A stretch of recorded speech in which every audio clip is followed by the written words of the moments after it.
Whatever you do, don't look back! Huh? No! No, no, no! Yeah!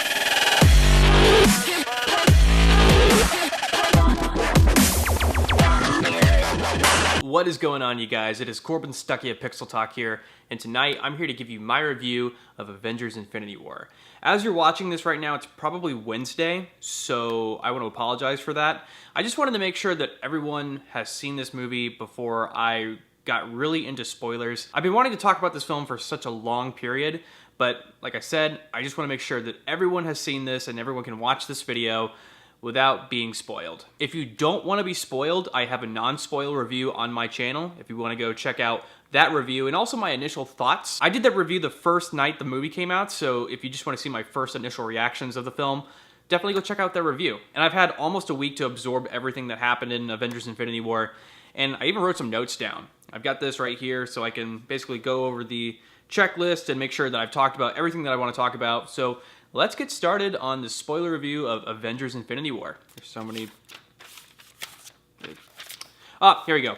Thor. So I really like the opening of this. It starts where Thor Ragnarok ended, and there are some minor problems that I have with it, but I love the setup of this film. It really sets up how Thanos is as a villain, and it puts things in front of him where we as an audience have an understanding of how strong he is and how he operates as a villain. A lot of the complaints that I've heard from friends and family and just people online is Loki died really soon in this film.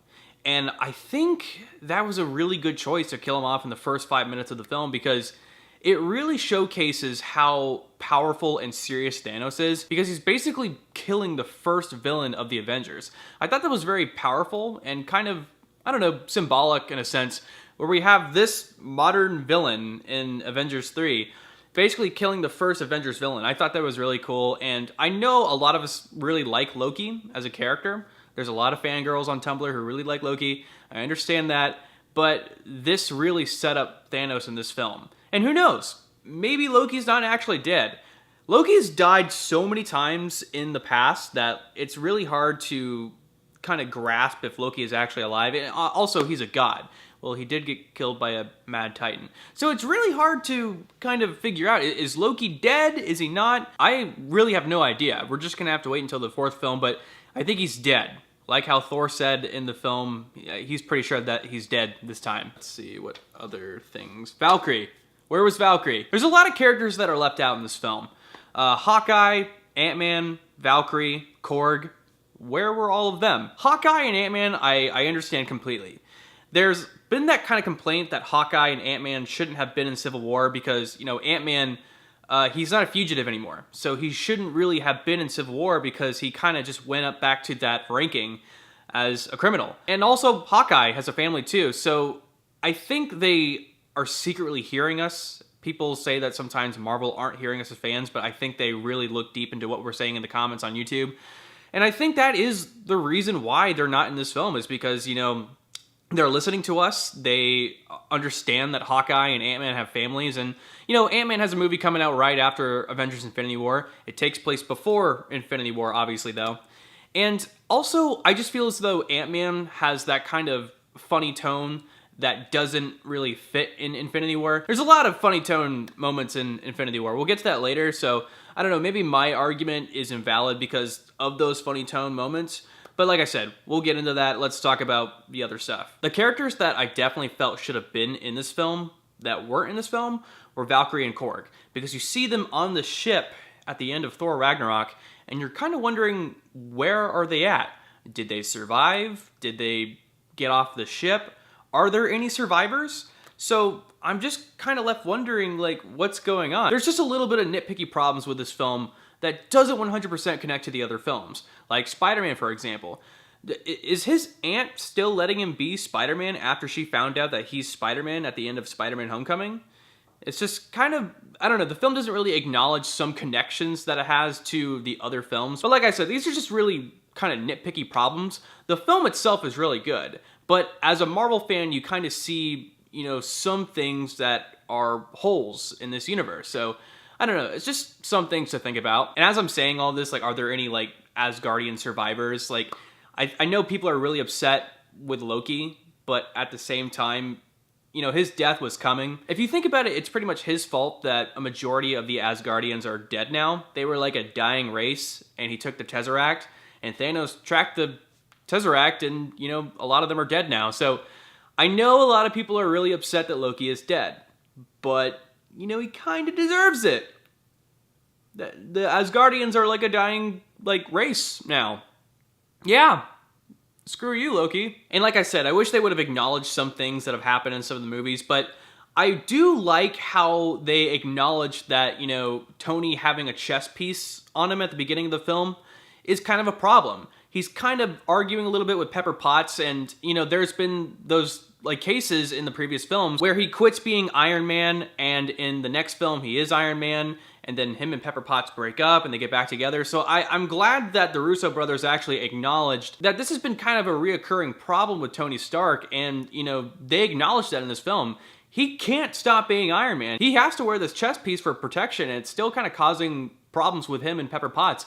I really like how the film acknowledges that. There are some things that this film actually acknowledges from the other films that I do appreciate. And I also really like the bantering between him and Doctor Strange.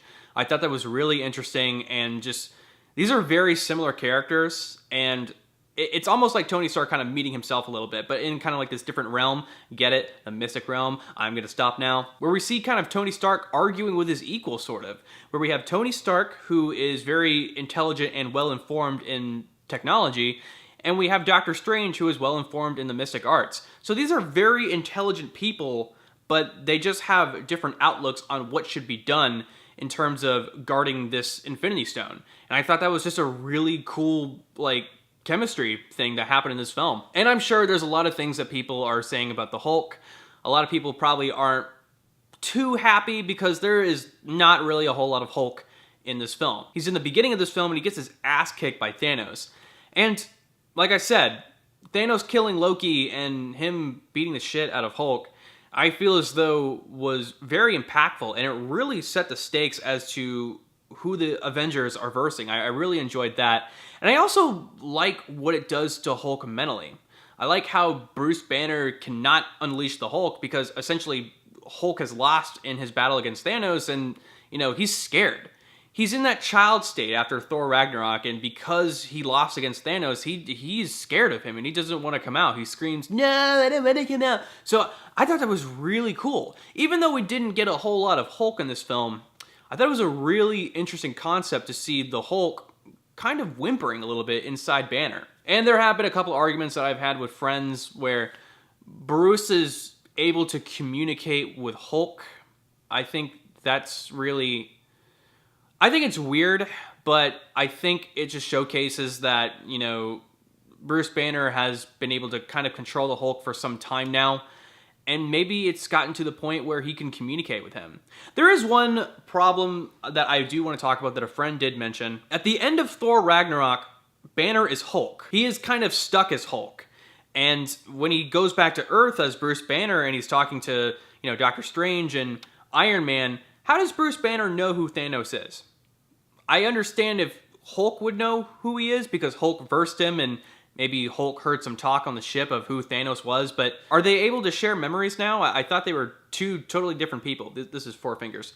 Two totally different people. Also, we gotta talk about Spider-Man. Oh, Spider-Man. There's so much I want to talk about this character, and I think you guys know what I want to talk about, but let's just talk about the first part and the middle part. I really enjoyed Spider-Man. I really like how this is just such a relatable character, and no matter what you say, no matter if you don't like the voice of him, no matter if you just think that his voice is so high-pitched, you just love him as Spider-Man. I think Tom Holland really kills it as his character, and it's also really humorous just to see him trying to, and admirable too, trying to basically be a part of this Avengers team. And you just love this kid so much. And a lot of the stuff that, when he gets this suit, when he says, "It smells like a new car in here!" Yes! That's a character. And also they keep doing stuff with him where he references movies. You ever seen that movie Aliens? I really enjoyed that. I really enjoy how this is an actual character who says stuff that some people would say in a scenario like that. You ever seen that movie Aliens? Like, that's really cool. And now that we're kind of talking about humor real quick, let's talk about Guardians of the Galaxy. I really like the humor of Guardians in this film. I just thought that sometimes it really didn't fit. I think it would have fit in a Guardians movie because, obviously Guardians have been using that kind of humor for some time now. And you could argue that after some time of them doing this since 2014, that it would be really weird for them to stop. Why would they stop joking around and using kind of like the same kind of humor in this Avengers film when this is like in the same universe? I get that. It's just that this is kind of like a really seriously toned film that I just couldn't really... It just didn't fit sometimes. I really liked it. I thought it was really funny, especially the part where Peter Quill is trying to like one-up Thor, trying to mimic his accent and deepness of his voice. Really enjoyed that. And, the part where like Drax is like, trying not to be seen and like not move and eat like a potato chip or whatever he was eating. Thought that was funny. I just was thinking to myself, like, does this belong here? Regardless, people laughed. I'm glad that they got a laugh out of the theater, but I'm just thinking to myself, does the humor belong? But at the same time, it's like, what they're about to do next is going to be heartbreaking. And, it's redeemable. It's really redeemable. Within the Guardians of the Galaxy, I gotta talk about Gamora. Heartbreaking. Very heartbreaking. I like what they do with Thanos in here as well. I like how they acknowledge that Thanos and Gamora have a relationship as a father and daughter. And I like how they show that in a flashback, and I thought that was one of the coolest parts of Thanos, is he takes this girl in after basically killing like half of her planet, and I just thought that was a really cool way of showing how they met. And also how their relationship ends when he has to sacrifice her to get the Soul Stone.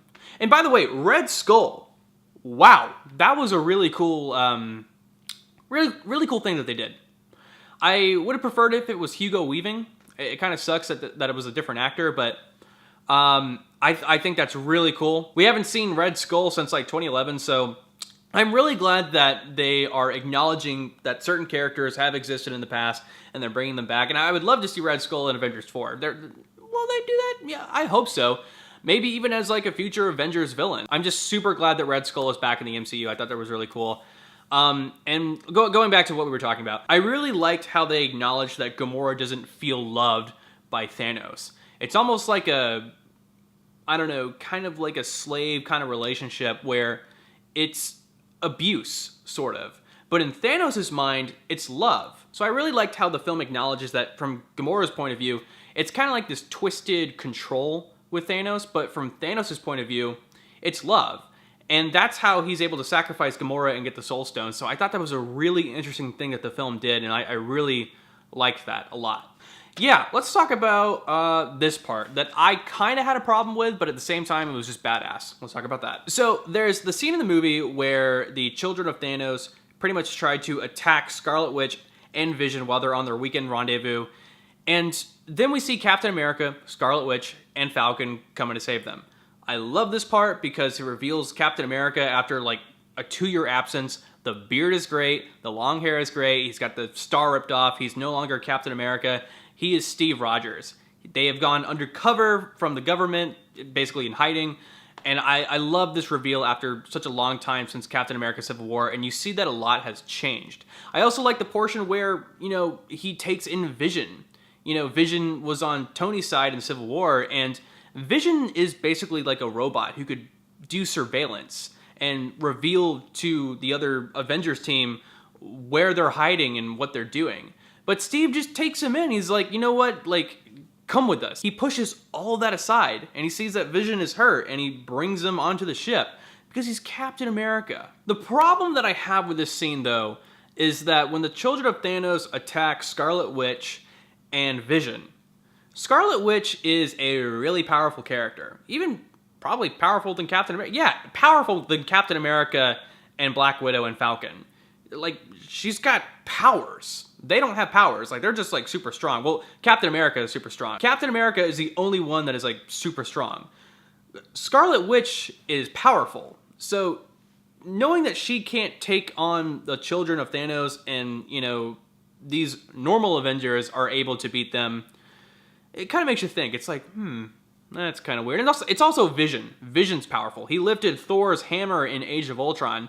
And I don't think the movie sometimes acknowledges the power rate of some of these characters, but it's something that, like, you know, you can push aside, and it's like, you know, it's a movie. Like, screw it. I also really wish that the film would have shown how Thanos got the Power Stone. Basically, it's said by Thor in the middle of the movie that Thanos invaded the Nova Corps and got the stone. And we see this in the first 5 minutes of the film that he already has a stone.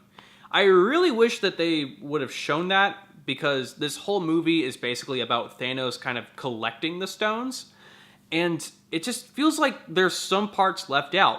It feels like Thanos should have gotten the Power Stone in the first 5 minutes. It feels like they should have shown Valkyrie and Korg like evacuating the ship if they did that. So there's just some stuff that I feel as though is kind of left out. That just kind of came to my mind. I had to mention that. Let's talk about the climax of the film. Let's definitely talk about that. So we've got the Avengers divided, basically. They are on Earth, on Wakanda, and a lot of them are in space on Thanos' homeworld. I thought both of these parts were really cool. I love seeing Doctor Strange, Iron Man, and Spider-Man meeting the Guardians of the Galaxy. I loved how Tony could just not get along with anybody, and he's basically arguing with both Doctor Strange and Star-Lord. I thought that was really interesting.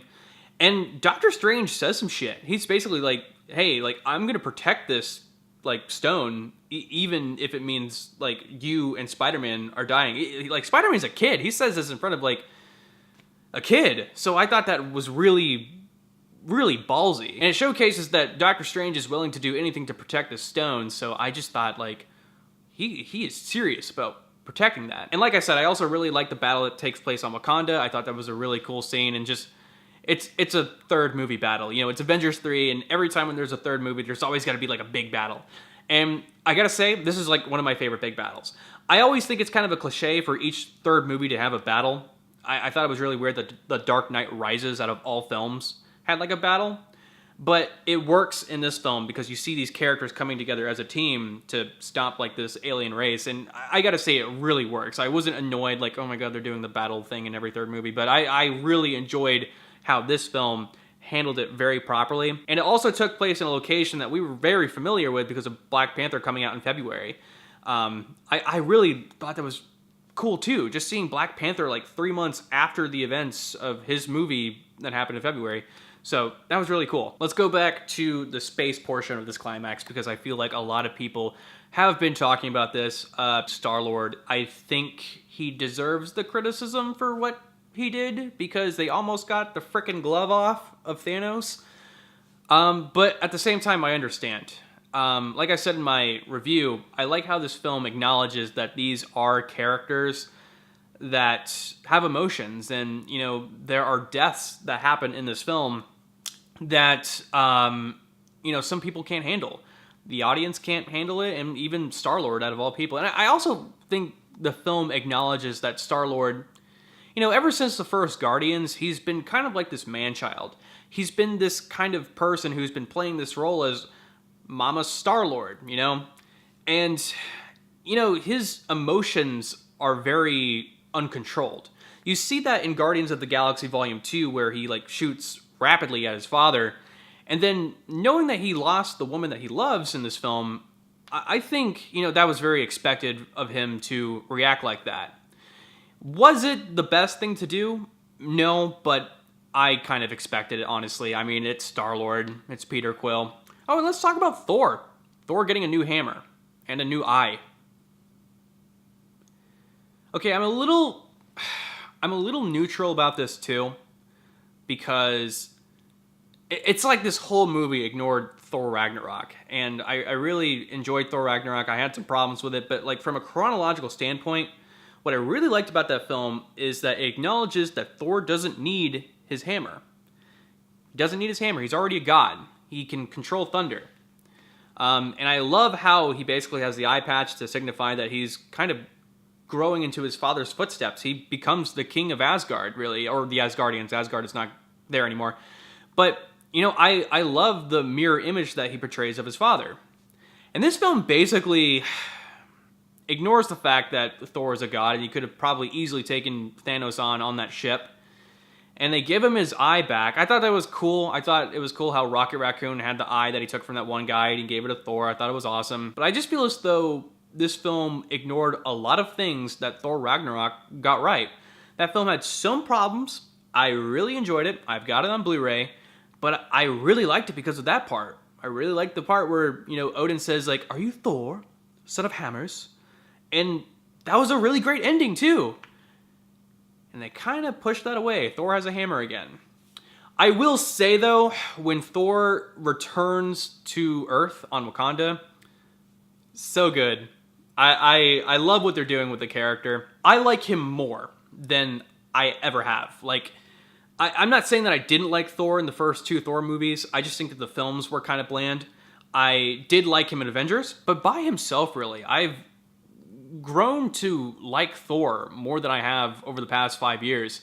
I think he's really grown as a character and just he's become more likable. And I just feel as though Chris Hemsworth is really owning this character. Like I feel like he's just kind of been playing the character in the past films, but after Thor Ragnarok, since that film had a lot of improv, I feel as though he's had a lot more freedom, and you can kind of see that. I really liked him in Thor Ragnarok, and I really like him in this film too. And I think he's like probably one of the best characters in this film. I like how, this is kind of like how I compared it. He's essentially kind of become the Goku of like the MCU, where, he comes back from being gone for such a long time, and he's like grown to be such a powerful character. And like Bruce Banner is kind of like Krillin, where he's like, "Yeah, you guys are screwed." Like, I love that. I love how they're treating this character. And even though I have some problems where the film doesn't acknowledge some stuff that happened in Thor Ragnarok, they give him an eye back, they give him his hammer back. I like how they're treating the character. They're really acknowledging that this is a powerful character. Okay, guys, so we got to acknowledge the ending now. I've been talking about this film throughout, and we got to acknowledge the ending. The characters fade away. Let me see if I can remember who fades away. It's Bucky, it's Falcon, it's Doctor Strange, it's all of the Guardians of the Galaxy except for Rocket Raccoon. It's Black Panther. That was really unexpected. Black Panther made like $1 billion. Like they killed Black Panther. Scarlet Witch. I can't really remember everybody on the top of my head because there were so many people that we lost at the end of this film. But the one person that I actually cried was Spider-Man. I think that is just because, we all love Spider-Man, and he's kind of our friend.